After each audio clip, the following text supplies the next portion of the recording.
আমি দাপারের ঘটনা বলবো না, তিতার ঘটনা বলবো না, মাত্র 70-80 বছর আগে বৃন্দাবনের একটা ঘটনা শোনায়, বাস্তব শুনুন। আমাদের শ্রীধাম বৃন্দাবনে বাবাজি মহারাজ প্রতিদিন হরিকথা বলতেন। ব্রজের তো হরিনাম হরিকথা সেবায় তাদের অর্চনী, তাদের একমাত্র, আর সকল কিছুর তাদের এই নিবেদন। বসে বসে পাঠ শুনতেন। ওখানে এক 18-19 বছরের এক সরল যুবক আসে। সে এত সরল, তার নাম দিয়েছেন ওই আশ্রমের অন্যান্য ভক্তরা ভদু। যারা বোকা সরল হয় তাদের এক একটা নাম পেয়ে যায়, নাম দিয়েছেন ভদু। বধূ বলছেন, গুরু মহারাজকে, আমার কি কর্ম, আমি তো লেখাপড়া জানি না, মূর্খ গুরুদেব, আমাকে একটা সেবায় লাগান। বললেন, ভদু তুই আর কি করবি, যা এই গরুগুলোকে নিয়ে চড়াবি সারাদিন, সন্ধ্যায় ফিরে আসবি। আর শোন, এই গরু চড়ানোটা ব্রজধামে সাধারণ কাজ নয়, কারণ আজও বলরাম এবং কানাই আজও বৃন্দাবনে গাবি চড়ায়। তোর একটা সুবিধা কি জানিস, তুই এই গাবি চড়াতে চড়াতে কখনো তোর লালাজির সাথে দেখা হয়ে যাবে, তিনিও তো নিত্য গাবি চড়ান। সরল কারা জানেন? সরলের সংজ্ঞা কারা? যা কিছু যারা শুনবে ওই কথাতে দৃঢ় বিশ্বাস আসার নামই হলো সরলতা। ওই যে বলে দিল গুরুদেব, ওই কথায় বর্ষির মতো আটকে গেছে তার বিশ্বাস। সরলতা তাকেই বলে, গুরু যা বলছেন সে কথাই নিজের যুক্তি তর্ক বুদ্ধি বৃত্তি না খাটিয়ে ওটাকেই বিশ্বাস করার নাম হলো সরল। মানুষ তো সবার কথায় বিশ্বাস করে, যায় না? আমরা সরলের কিন্তু সংজ্ঞা দেই, সবার কথাই বিশ্বাস করি, এত সরল হলে চলে? তার মানে যে যা বলে সেই কথাতে বিশ্বাস আসার নাম হলো সরলতা। গুরুদেব বলে দিয়েছেন। আর ও কি করে জানেন? গাবিগুলিকে বৃন্দাবনের বনরণ্যে ছেড়ে দিয়ে অপেক্ষা করে। গুরুদেব যখন বলেছেন তো রাখালিয়া হয়ে তো গোপাল আসেন, ওই দিকেই তাকিয়ে থাকে। ওই বুঝি নন্দালয়ের দিকে তাকিয়ে থাকে, ভান্ডির বনে তাকিয়ে থাকে, ওই বুঝি গোপাল এলো, ওই বুঝি গোপাল এলো। সন্ধ্যাবেলায় গাবিগুলো নিয়ে আসে আর মনে মনে বলে, কই তুমি এলে কই?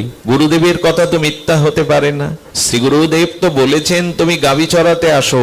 আমি সাধন জানি না বলে, মন্ত্র জানি না বলে, আমি খুব বোকা বলে, ভদু বলে, সরল বলে তুমি আমায় দেখা দেবে না?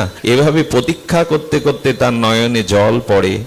আর খাওয়া না, দাওয়া না, ওই কখনো গুরুদেব যা দেয়, ওই যে প্রসাদ আদি আসে, ওটা ফিরিয়ে নিয়ে যায়।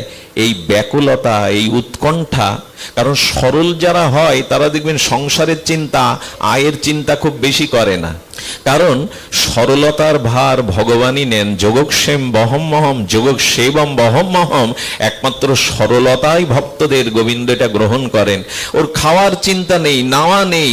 গাভীগুলোকে বনরণ্যে, বৃন্দাবনের বন অরণ্যে ছেড়ে দিয়ে আর প্রতীক্ষা করতে করতে তীব্র উৎকণ্ঠা, তীব্র ব্যাকুলতা জাগলো, কই তুমি তো এলে না।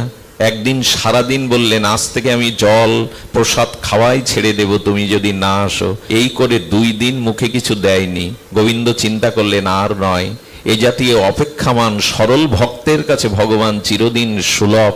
সরল ভক্তের নিকটে দাদা বলরাম এবং শ্রী কানাইয়া রাখালিয়া আর সেই মুরলীধারী সাক্ষাৎ প্রকট লীলাতে ওর সামনে এসে হাজির হলেন।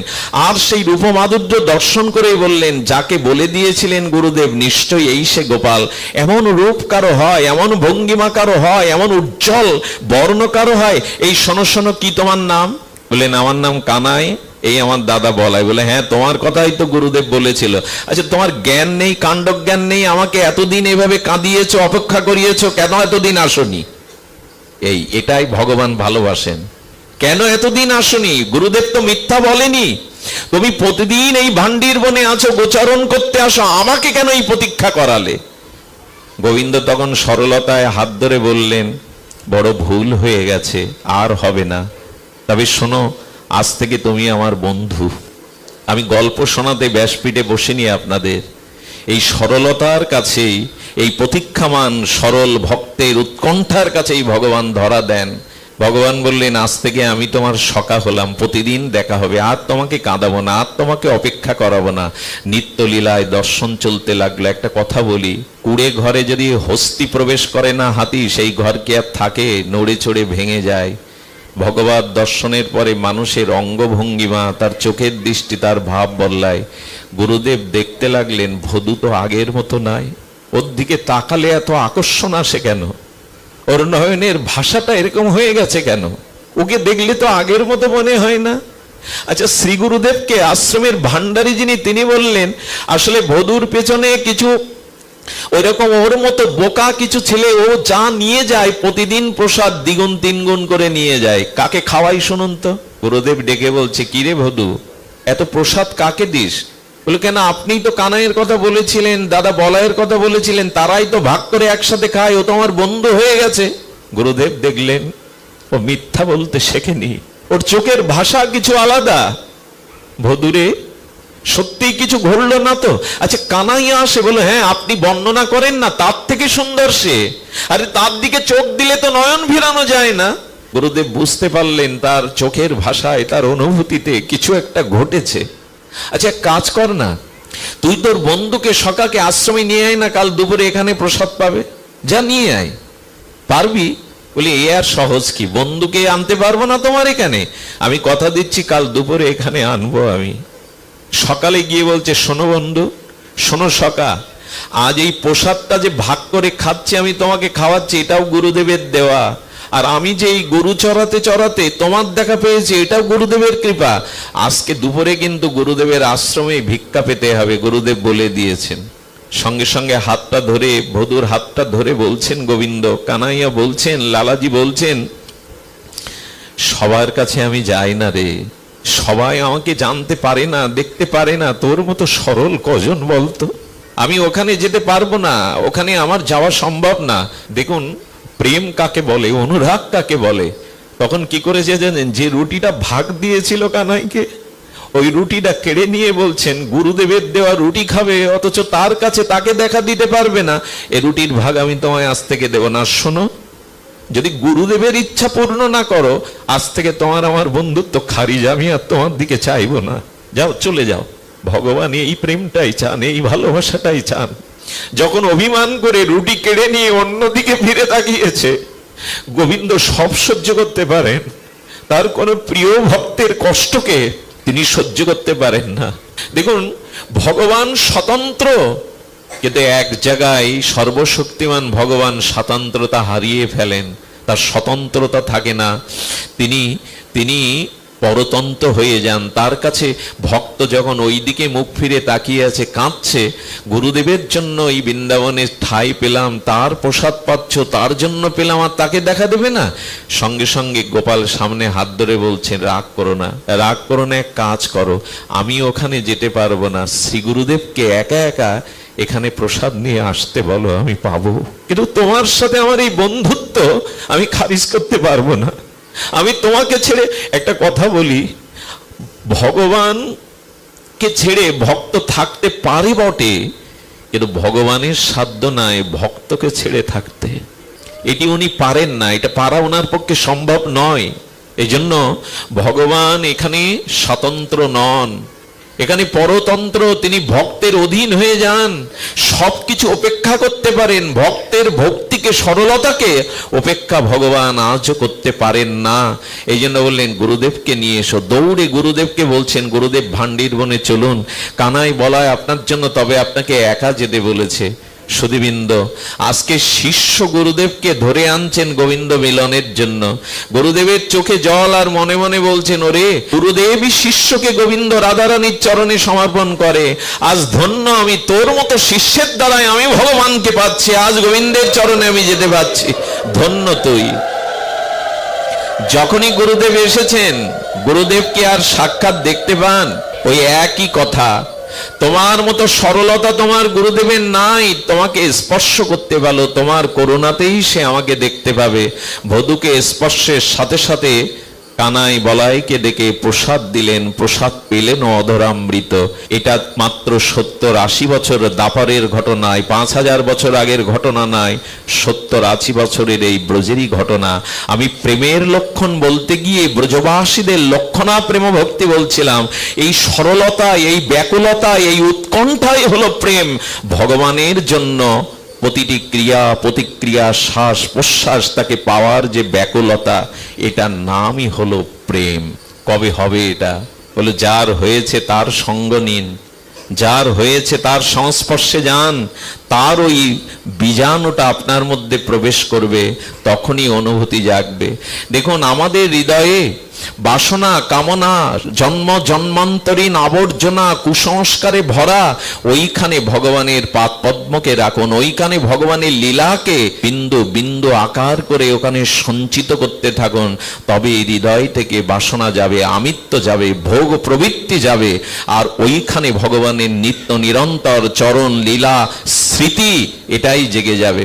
হৃদয়ে ভগবানকে গোপন করে রাখার নামই প্রেম। আমি যদি আপনাদের সামনে খুব কাঁদতে থাকি না, আবেগ জানাতে থাকি, অনেকেই বলবেন মঙ্গলজি হৃদয়ে প্রেম আছে, না হলে কি চোখে কৃষ্ণ কথায় জল আসে? অভিনেতারাও তো কেঁদে আসর মাতায়, যাত্রা মঞ্চে, থিয়েটার মঞ্চেও কাঁদানো যায়। কান্নাটাই যে প্রেম এমন ভাবা উচিত নয়। কেউ কাঁদছে, মনে পড়ে কান্নাটাই এমন প্রেম নাই। একবার নবদ্বীপে একজন কীর্তন হলেই লাভ দিত, গড়াগড়ি দিত। কীর্তন যেই চরমে উঠতো, সঙ্গে সঙ্গে ধুলাই গড়াগড়ি দিত, লাভ দিত। সবাই বলতো কি প্রেম রে। গুরুদেব একদিন বলছেন, দেখ আমি খুব লক্ষ্য করেছি, জীব গোস্বামীর সন্দর্ভে বলেছেন, চোখের জলের আগে কিছু লক্ষণ আছে, এই লক্ষণগুলো না মিললে চোখের জলটাই শুধু প্রেমের পরিচয় নয়। সেই লক্ষণ আমি ওর মধ্যে দেখিনি। হলো কি লক্ষণ? বলো প্রেমের আগে ভাব, ভাব থেকেই তো ভক্তি বা প্রেম। কিন্তু ওকে আমি দেখেছি, ও কীর্তন হলেই লাভ দেয়, কীর্তন হলেই গড়াগড়ি দেয়, কিন্তু লক্ষ্য করেছিস আজ 2 বছর ধরে দেখছি কীর্তনেও লাভ দিতে দিতে গড়াগড়ি দেয়, কিন্তু চশমা কোনোদিন খোলে না, ওর চশমা কোনোদিন ভাঙে না। গুরুদেব বললেন, এর মানে ওই লাভ দিলে কি হবে, গড়াগড়ি দিলে কি হবে, ও সতর্ক থাকে যাতে চশমার কাজ না ভাঙে। এরকম যেন লোক দেখানো ভাব না আসে। আসরে কাঁদলেই আমি ভালো বক্তা এমনটি নয়। যদি তার ভিতরে ভক্তির পূর্ব লক্ষণগুলো না থাকে, আদৌ শ্রদ্ধা, সাধু সঙ্গ, অনার্থ নিবৃত্তি, নিষ্ঠা, রুচি, এগুলো পূর্ব লক্ষণ না থাকলে শুধু চোখের জলটাই ভক্তির পরিচয়, প্রেমের পরিচয় নয়। চাই নিষ্কপট ভাব, চাই নিষ্কপট উৎকণ্ঠা, এগুলি তবে চোখের জলের প্রয়োজন। আমাদের উপাসনা চোখের জলে ছাড়া হবে না। মহাপ্রভু, বিষ্ণুপ্রিয়া, সচিমা, তাদের উপাসনাই ছিল শুধু চোখের জল ফেলা। শতবৎসর গোপীরা বিরহিণী মাথুর বিরহে চোখের জলে, কিন্তু তারা গোপন রাখতে পারত। যারা খুব প্রেমিক ভক্ত, তারা প্রেমকে বিজ্ঞাপন করে ছেড়ে দেয় না, এই ফেসবুকে লাইভে ছাড়ে না। আমি একজন দেখি আজকে মা দুর্গা, শারদীয়া দুর্গা পূজা উঠছে, তা পূজার শুভেচ্ছা জানাচ্ছে কি করে জানেন? দুর্গা মায়ের সামনে এমন করে সেজে গুজে দাঁড়িয়েছে যে দুর্গার আড়ালে পড়ে গেছে, উনি জ্যান্ত দুর্গা হয়ে পোস্ট দিয়ে দিয়েছেন। এরকম বিজ্ঞাপন করবেন না। গুরুদেবের সামনে গিয়ে, সাধুদের সামনে গিয়ে তার কাঁধে ধরে দাঁড়িয়ে আপনি ছবি তুলছেন, গুরুদেবের কাঁধে হাত দেওয়ার আপনার অধিকার নাই, তার চরণে বসারই আপনার অধিকার। এত আবেগ ভালো না, এত বিজ্ঞাপন ভালো না। অবাক হতে হয় আজকাল এই মিডিয়া, বিজ্ঞাপন মানুষের গোপন তত্ত্বটাকেও আজ প্রকাশ করে দিচ্ছে। স্বামী স্ত্রীর যে ভাবটি, যে প্রেমটি, এটা বিজ্ঞাপনে যাবে কেন? আমরা ছেড়ে দিতে পারলেই বাঁচি, অন্তরঙ্গ মুহূর্তগুলো ছেড়ে দিতে পারলে বাঁচি। বর্ষণায় গেছি, রাধারানীর মন্দিরকে পেছনে আমি সামনে দাঁড়িয়ে লোককে বিজ্ঞাপন করছি, এই দেখো আমি এখন বর্ষণায় আছি। এত বিজ্ঞাপন প্রেম না। রাখো প্রেম হৃদয়ে পুরিয়া ঢাকিয়া। প্রেম ঢেকে রাখার জিনিস। এখানে যারা এসছেন, আপনারা একবারও কাউকে বলবেন এখানে যে আমার আলমারিতে এত টাকা আছে, এতটা গয়না আছে, সোনা দানা আছে, বলবেন কাউকে? সোনা দানা সম্পত্তি যদি গোপন রাখেন, প্রেম তো আরো বড় সম্পদ, তাকে গোপনে রাখুন। লোককে জানানোর যত ব্যস্ত হবেন, বিজ্ঞাপনে যত ব্যস্ত হবেন, প্রেম তত আপনার থেকে সরে যেতে থাকবে। প্রেমকে কোনো গোপিকারা, গো শব্দে ইন্দ্রিয় আর পি শব্দে পান যারা করতে পারে, অর্থাৎ যারা প্রতি ইন্দ্রিয় দিয়ে গোবিন্দের নাম ও রস অমৃত সুধা পান করে, হ্যাঁ, যারা সমস্ত ইন্দ্রিয় দিয়ে পান করে। আমরা প্রসাদ পাই মুখে, কি পাই? কেউ কেউ বলে আমি 10 বছর ধরে প্রসাদ পাচ্ছি। আরে পাচ্ছ, তাতে কি হয়েছে? জানাবার কি আছে? প্রসাদ পাই আমরা মুখে। আহার মানে বাইরে থেকে ভেতরে যা গ্রহণ করা হয়, আহরণ করা হয়, তার নাম প্রসাদ। আমি মুখে প্রসাদ দিচ্ছি 10 বছর, আর মোবাইলে 2-3 ঘন্টা আবল তাবল দেখছি, প্রতিদিন 2 ঘন্টা, ওই প্রসাদে কাজ দেবে না। চোখের আহারটাও ভালো করুন, কানের আহারটাও ভালো করুন, মনের ভাবনাটার আহারটাই ভালো করুন। এই সব মিলে আহার যখন সাত্বিক হবে তখনই আপনার ভেতরে প্রেম আসবে। আহার মানে যা কিছু, গোপীরা কি করত, সমস্ত ইন্দ্রিয় দিয়ে শ্রী গোবিন্দের নাম রস সুধা অমৃত পান করত, অন্য কিছু পান করত না। এক গোবিন্দ অমৃত ছাড়া গোপীরা সমস্ত ইন্দ্রিয় দিয়ে পান করত। আর প্রেমটাকে ওরা গোপন রাখতো। এই জন্য গোপী কেমন গোপন রাখতো, গোবিন্দও পারেননি গোপন রাখতে।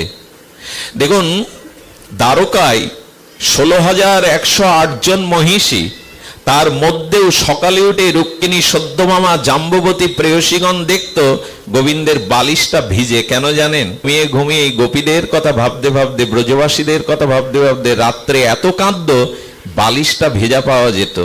কখনো কখনো স্বপ্নেতে গোবিন্দ হা রাধে হা গোপী বলে কেঁদে উঠতো।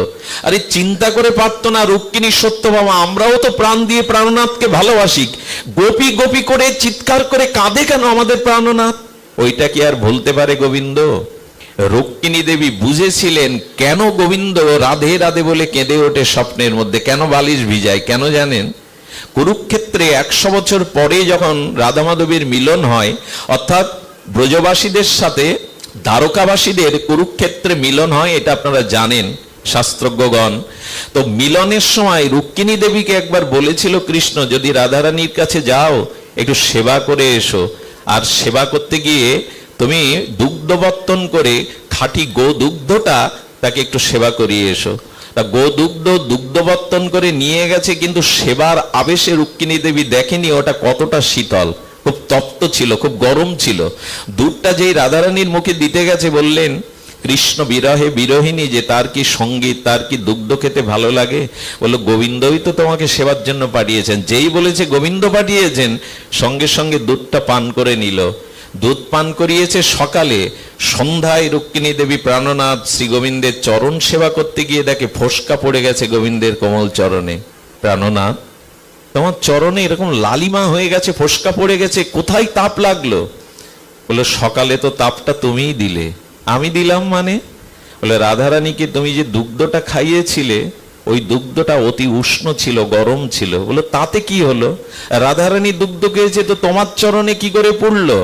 বলো রাধারানী হৃদয়ে ওই তপ্ত দুগ্ধটা প্রবেশ করে আমার চরণ পুড়িয়েছে, কারণ ওই হৃদয়ে আমার চরণ ছাড়া যে আর কিছু নেই।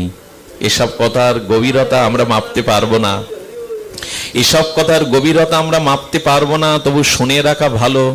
হৃদয়ে গোবিন্দ চরণকে এমনি করেই গোপনে রেখেছিল ওরা। সুধীবৃন্দ, ওরা কি করতো জানেন? চলো সিজ্জাদ ব্রজ চারণ পশুন নলিন সুন্দর নাথতেতে পদম। কি শব্দ দিয়েছে দেখুন। শিলা তিরাঙ্কুরে শীতদৌতি ন কলি লতাং মন কান্ত গর্ষতি। গোবিন্দ যখন তার নগ্ন পায়ে সপদ রমণাং বৃন্দাবনের পথে চলতেন, গোপীরার বুকে ব্যথা লাগলো। সুস্ফুটে গেলে বুকে যেমন ব্যথা লাগে, গোবিন্দের চরণটা ঘাসের উপরে যখন গোবিন্দ পদার্পণ করত, ওই ঘাসের শক্ত অংশটা গোবিন্দের চরণ কমলে কতটা ব্যথা পাচ্ছে, ওটা গোপী হৃদয়ে ফুটে উঠতো। কারণ কি জানেন? হৃদয়টা তো গোবিন্দের চরণেই দিয়ে দিয়েছেন, ওই চরণে যা ব্যথা লাগে গোপীদের হৃদয়ে ওটাই ফুটে ওঠে। এরই নাম প্রেম, এরই নাম প্রেম। আরে রাধা মাধবের কথা ব্রজগোপিকাদের কাছে বাদ দিন, আমি সাহিত্যে পড়েছি লাইলি মজনুর তাদের কাহিনী, এটা তো জগতের একটা প্রেম, কিন্তু সেখানেও জানা যায় এতটা তাদের ভিতরে অন্তর বিনিময় হয়েছিল যে লাইলিকে বেত্রাঘাত করলে মজনুর গায়ে তার দাগ ফুটে হয়েছিল। জগতে যত রক্তমাংসের রমণী আর পুরুষের জীবনে যদি একজনকে আঘাত করলে আর একজনের গায়ে তার ব্যথার দাগ ফুটে ওঠে, ব্রজ গোপিকাদের রাধারানীর তবে কি হবে? এই জন্য ভগবানকে হৃদয়ে, তার চরণকে সুখের জন্য, আনন্দের জন্য সর্বদা হৃদয়ে রাখা, এরই নাম প্রেম। সুধীবৃন্দ, আমি সময় নেওয়ার অধিকার নেই, তবু এইটুকু জানাবো যে প্রেমের সংজ্ঞা বলেছিলেন দেবশ্রীবাদ নারদ। কি বলেছিলেন? তৎ অর্পিত খিলাম চেষ্টাম চরিত, অর্থাৎ আমার সমস্ত চেষ্টা তার সুখের নিমিত্তে যদি হয়, এটা সম্ভব। এটা আহারে বিহারে শয়নে স্বপনে সর্ব অবস্থায় সম্ভব, যদি গুরু কৃপা হয়, মহৎ কৃপা হয়, সাধু সঙ্গের অনুভূতি হৃদয়ে জাগে, তবে প্রত্যেকটি কর্ম। আমি দেখেছি ভালো সার্জারি ডাক্তার ওটিতে তিনি অপারেশন করার আগে একবার ভগবানকে স্মরণ করিয়ে নেন। অনেক বড় ডাক্তার আছেন, ভগবানকে সমর্পণ করে, রোগীকেও বলে দায়িত্ব ভগবানের, আমি কেবল উপলক্ষ। আর এটাই তো, সব কর্মই ভগবান করেন। আচ্ছা, নিমিত্ত মাত্রং ভব সব্যসাচিন, একথা একাদশ অধ্যায়ে গোবিন্দ অর্জুনকে কেন বললেন? যুদ্ধ তো অর্জুনই করলেন নাকি? তীর ছাড়লেন কে? অর্জুনই তো। গান্ডীব সাধনার দ্বারা গান্ডীব পেলেন। আচ্ছা, এত বড় বীর অর্জুন, তিনি কুরুক্ষেত্রে দাঁড়িয়ে যুদ্ধ করলেন, অথচ একাদশ অধ্যায়ে বিচিত্র অচিন্তনীয় বিশ্বরূপ দেখিয়ে গোবিন্দ শব্দটা দিলেন কি? নিমিত্ত মাত্রং ভব সব্যসাচিন। অর্জুন, তুমি নিমিত্ত মাত্র, আমি ওদের মেরেই রেখেছি। এই কথার অনুভূতি কি? কাজ আপনি করেন, সব কাজ আপনার দ্বারা হয়, কোনো কাজ আপনার দ্বারা হয় না। এই বাণীটা লক্ষ্য করুন গীতার। নিমিত্ত মাত্র, তুমি নিমিত্ত মাত্র। অর্জুন তখন সুযোগ পেয়ে গেছে, আমাকে যে নিমিত্ত মাত্র বলছো, তবে হে ভগবান, তুমি জানাও আমি তো যুদ্ধ করতে চাইনি, আত্মীয়বধ করতে চাইনি। তুমি যদি ওদের মেরেই রাখবে, ওরাই যদি মরেই থাকবে, তা আমাকে সামনে আবার তীর ধনুক ধরে দাঁড় করিয়ে দিয়েছো কেন? এর উত্তর কি? এর উত্তর একটাই। গোবিন্দ কি বললেন জানেন? বললেন, কাম করি আমি, আর নাম যাতে ভক্তরা, এই জন্য ভক্তকে সামনে রাখি আমি। কামটা আমি করি, কাজটা আমি করি, কিন্তু উপহারটা, সুনামটা যাতে ভক্তের হয়। অর্জুন, তুমি কিছু করতে পারো না, তুমি নিমিত্ত মাত্র। সবাইকে আমি মেরে রেখেছি, কিন্তু তোমাকে সামনে রেখেছি কেন জানো? কাজ আমি করি, কিন্তু সুনামটা আমার ভক্তকেই দিয়ে দিই আমি। সুনামটা, ভগবানের কি করুণা দেখুন। ভক্তের মহিমা প্রচার করাই হলো ভগবানের একমাত্র ব্রত। কাজ করি আমি, হরি কথা কি আমার বলবার সামর্থ্য আছে? বলছেন সদ্গুরুদেব ভগবান, কিন্তু বাইরে দিয়ে আমাকে সামনে রেখেছেন নিমিত্ত মাত্র। এই জন্য কোনো কাজ আপনার দ্বারা হয় না, আগে এই সমর্পণটা ভগবানের চরণে করে দিন। সবই তুমি করো। আমরা তো কাঠ ও পুত্তলিকার ন্যায়, আমাদের যেভাবে নাচাচ্ছ আমরা সেইভাবেই নাচছি।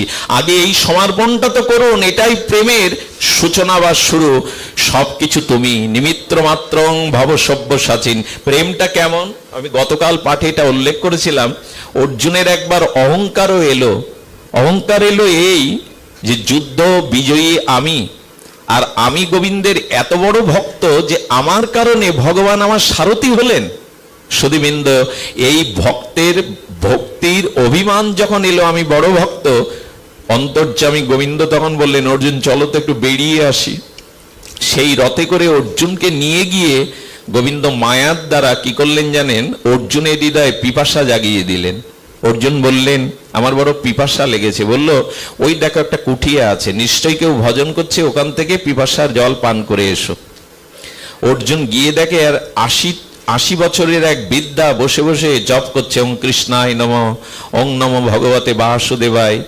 জপ করছে, করুক। জল চাইতে গিয়ে দেখে বুড়িমার মাথার কাছে ৩টে ধারালো অস্ত্র টানানো, তলোয়ার টানানো ৩টে। উনি ভাবলেন একটা থাকলে বোঝা যেত আত্মরক্ষার জন্য জঙ্গলে, ৩টে কেন রাখা? পিপাসাবাদ দিয়ে জিজ্ঞাসা জেগেছে, বুড়িমা আমি একটু পিপাসার জন্য এসেছিলাম আপনার কাছে, কিন্তু একটা প্রশ্নের উত্তর যে আগে চাই। আপনি এখানে বসে কুটিয়ায় ভজন করছেন, কিন্তু ৩টে ধারালো তলোয়ার এখানে কেন টানানো? বলে, ৩জনকে গলা কেটে দেবে বলে, হত্যা করব বলে। অর্জুনের তো ভয় লাগার কথা শুনে বলে, ৩জনকে গলা কাটবেন কারা তারা, আর কেনই বা কাটবেন? বলে, শোনো, আমার ভগবানকে, আমার লালাকে, আমার কৃষ্ণকে ৩জন কষ্ট দিয়েছে সব থেকে বেশি, ওদের মুন্ডু কাটবো বলে আমি তলোয়ারটা ধার দিয়ে এখানে রেখে দিয়েছি টানিয়ে। বললো, কে কে? অর্জুন শুনছে, বলছেন, প্রথম দ্রৌপদীকেই কাটবো আমি। আরে গোবিন্দ কেবল খেতে বসেছিলেন, হ্যাঁ, আর দ্রৌপদীর বস্ত্রহরণে তখন ডাক দিলেন, কোথায় আছো মধুসূদন? খেতেও দিলি না আমার ভগবানকে, আর ভগবান কাপড় হয়ে তোকে জড়িয়ে ধরলো, আর পেলি না সময়। ওকে পেলে আমি আগে মুন্ডু কাটবো, আর গোবিন্দকে খেতেও দেয়নি সেদিন। অর্জুন তখন বলছেন, ইনি তো সাধারণ নন। আর সিরিয়ালে আর কে আছে বুড়িমা? বলেন, আর একজন হলো যশোদা মা। সর্বনাশ, যশোদাকে কাটবে বলে তলোয়ারটা নিয়ে রেখেছো। প্রেম কাকে বলে দেখুন। বলে, হ্যাঁ তুমি রাজমাতা, হ্যাঁ তুমি নন্দরানী। আরে মাখন একটু খেয়েছে, ছড়িয়েছে, ভাণ্ড ভেঙেছে, মাটির ভাণ্ড, এরকম কোটি ভাণ্ড তোমার ঘরে আছে। তা বলে গোবিন্দকে রৌদ্রে অধিকালে দড়ি দিয়ে বাঁধবে? ওর উদরে ওই দড়ির দাগ পড়ে গেছে, এত কষ্ট দিয়েছে। যশোদাকে বলে এই দ্বিতীয় তলোয়ার দিয়ে কাটবো। একটা ভাণ্ডের জন্য, মৃত্তিকা ভাণ্ডের জন্য গোপালকে বেঁধে রেখেছে, ওর মাথা আমি আগে কাটবো। তৃতীয় জনকে বলে, তৃতীয় জন হলো অর্জুন। উনি যে অর্জুন উনি তো জানেন না, অর্জুন ভয়ে পেয়ে দোবা পিছিয়ে গেছে। বলে অর্জুনকে কেন কাটবেন? বলে কাটবো এই জন্য, নিজে ড্রাইভার করলো আমার কৃষ্ণকে। আরে কত বান এসে বুকে লাগলো, কত রক্তারক্তি হলো, ঘোড়ার জলটা পর্যন্ত সে খাইয়েছে। এত বড় দুঃসাহস ওর! আমার কৃষ্ণকেও সারথি করে, ঘোড়ার জল রথ মোছার দায়িত্ব আমার কানাইয়ের। ওকে পেলে আমি ওর মুন্ডু কাটবো। কেন করলেন গোবিন্দ এই দৃশ্যটা? বললেন অর্জুন, প্রেম দেখো, ভালোবাসা দেখো কাকে বলে। ভগবানকে সুখ দেওয়ার নামই হলো প্রেম। অনন্য মমতা বিষ্ণু, এটা মমতা না হলে এমন কথা বলতে পারে বুড়িমা? এই জন্য ভগবানের প্রতি মমতা কখন আসবে? পরিশেষে বলি, যখন ভগবানের সাথে আপনার একটা সম্বন্ধ আসবে, তখনই তার প্রতি ভালোবাসা, মমতা এগুলি জন্মাবে। সম্বন্ধটা করে নিন, গুরুদেবের কাছ থেকেই গোবিন্দকে একটা সম্বন্ধ করে নিন। কিন্তু সেই সম্বন্ধটা আমাদের জগতে শ্রীমান মহাপ্রভু গৌড়ীয় আচার্যগণ বলে গেছেন, আমাদের রাগ ভক্তির যে সম্বন্ধ, মঞ্জরি ভাব সাধনা, এটাই হলো চরম উচ্চ স্তরের শেষ সংবাদ, শেষ অবধি, যে আমি গোবিন্দের প্রেয়সী, আমি গোবিন্দের। এই যে আমরা বারবার বলি না, বারবার বলি যে সেই নিকুঞ্জ মন্দিরে মঞ্জরি স্বরূপে, রাধারানীর সখী স্বরূপে কবে সেই যুগলের কান্ত সেবা, প্রেম সেবা, প্রাণ ঢালা অনুরাগের সেবা আমরা তাকে করতে পারবো? মীরাবাই দাপার যুগের নয়, এই কলি যুগেই রাজস্থানের মীরা গোবিন্দকে প্রতিরূপে ভজনা করে নিজের পতির দিকেও ফিরে তাকায়নি। নিজের সমস্ত রূপ ও যৌবন মাধুর্য তার গিরিধারী লালকে সমর্পণ করায় গিরিধারী চিরদিনের মতো তাকে নিজের কাছে নিয়ে নিয়েছিলেন। মীরার দেহটাও গিরিধারী লালের সাথে লীন হয়ে গিয়েছিল। আজও যদি মীরার মতো ব্যাকুলতা নিয়ে, মঞ্জরি ভাবসদানা নিয়ে গোবিন্দকে কান্তা প্রতিরূপে কেউ সেবা করতে পারে, তিনিও নিকুঞ্জ প্রেম মন্দিরে রাধারানীর সখী মঞ্জরি আজও প্রবেশ করতে পারেন। এই লোভটা, এই উৎকণ্ঠাটা জাগানোর জন্যই আমাদের আচার্যগণ এই ভজন দিয়ে গিয়েছিলেন। সুধীজন, আপনাদের কাছে অনুরোধ করে যাব, একটা সম্বন্ধ করে ভগবানের প্রতি ধীরে ধীরে তার সেবা, তার সুখ, এই বাঞ্ছা জাগান। সংসারকে ভালোবেসে আজ পর্যন্ত কেউ কিছু পায়নি, পাওয়ার সম্ভাবনা নয়। সুধীবৃন্দ, এইটুকু মনে করবেন, সংসারে যারা আছে, রোজগার করতে হয়, টাকা আনতে হয়, ওদের দেখভাল করতে হয়, কিন্তু মনে মনে জানবেন, মনে মনে এইটুকুই জানুন, কেউ আপনার ব্যথার ব্যথী নয়, কেউ আপনার প্রকৃত হৃদয়ের জন্য নয়। এই ভাবনাটাই আনাটাই গোবিন্দের প্রতি মমতা যাওয়ার প্রথম উপায়। স্ত্রী, পুত্র, সংসার, দেহকে যে ভালোবাসাটা দিয়েছে ওটা নিগড়ান। ওই যে কাপড়টা জলে ভিজালে যেমন কাপড়ের সুতার মধ্যে জল প্রবেশ করে, তখন নিগড়ালে জল আর কাপড়টা আলাদা হয়ে যায়। যেসব ভালোবাসা দেহ, গেহ, স্ত্রী, পরিজনকে দিয়েছি, তাদের ওই ভালোবাসাটাকে বিবেক বিচারের দ্বারা নিগড়ে ওই মমতা, ওই অনুরাগ, ওই ভালোবাসা, ওই সুখটা ভগবানকে দেওয়ার নামই হলো প্রেম। এই নিগড়ানোটা কোথায় হবে? সাধু সঙ্গে এলে। কারণ এই যতক্ষণ আপনারা এখানে আছেন, আপনাদের মন সংসারে পড়ে আছে, স্ত্রী পুত্রের কাছে আছে, চাকরিতে আছে, নাই, মনটা ভগবানের দিকেই আছে। তো সাধু সঙ্গে ভগবানের নাম রূপ লীলা কথাতে যত রুতি হবে, যত আসক্তি হবে, তত মনের গতি ভগবানের দিকে ছুটবে। গঙ্গা যেমন ডাইনে বাধা পেলে, প্রতিকূলতা পেলে বামের দিকে যায়, বামে বাধা পেলে আবার ডানির দিকে ঘুরে যায়। সেই গোমুখ থেকে, সেই কাশী থেকে, সেই হরিদ্বার থেকে গঙ্গা যেমন স্রোতস্বিনী আঁকা বাঁকা কোনো বাধা মানেনি, সামনে যদি বাঁধ দেওয়া যায়, জল স্ফূর্তি হতে হতে গঙ্গা বাঁধকে ছাপিয়ে অপ্রতিহিত গতিতে সমুদ্রের দিকে ছুটে যায়। তেমন সংসারের কোনো মোহমায়া বন্ধন যখন আমাকে আর বাধা দিতে পারে না, শ্রীগুরু কৃপায় গোবিন্দের ভজনের জন্য এরকম তীব্র গতিতে তার সুখের জন্য মন প্রাণ ছুটবে। এই ছুটে চলার নামই অনুরাগ, এরই নাম প্রেম। এটা একমাত্র পাওয়া যাবে সাধুগুরুর কৃপায়। আজ এইটুকুই। আপনাদের মঙ্গল হোক, আপনাদের সকলের কল্যাণ হোক। এই শ্রীমন্দিরে আসবার অনেক দিনের একটা ইচ্ছা ছিল, আজকে যিনি এই অনুষ্ঠানের আনুকূল্য করেছেন, এটা মৃত্যুবার্ষিকী না? অনিল কুণ্ড এবং সুশীলা রানী মহোদয় মহোদয়ার ওনাদের বিদেহী আত্মকল্যাণের জন্য আপনারা গৌর চরণে, গোবিন্দ চরণে, রাধারানীর চরণে একটু প্রার্থনা করুন, যাতে তারা দিব্যধাম প্রাপ্ত হন। যারা অনুকূল্য করেছেন তাদের মঙ্গলময় হোক। আমি কৃতজ্ঞতা জানাই আমাদের গোপালগঞ্জ থেকে আমাদের মধুসূদন দাদা সহ, আমাদের মনতোষ দাস সহ গোপালগঞ্জ থেকে অনেক ভক্তরা এত দূর থেকে এসেছেন আমাদের বহু দূর দূরান্ত থেকে ভক্তরা। আপনাদের চরণে আবারও বিনম্র প্রণাম জানিয়ে আসুন গোবিন্দ চরণে, ভগবত চরণে প্রার্থনা করি আমাদের মনের গতি, মনের অনুরাগ যেন ভগবানের সুখ তাৎপর্যে অর্পিত হয়, এই প্রার্থনা রেখে আজকের পাঠ এখানেই বিশ্রাম। শ্রী গুরু প্রেমানন্দ।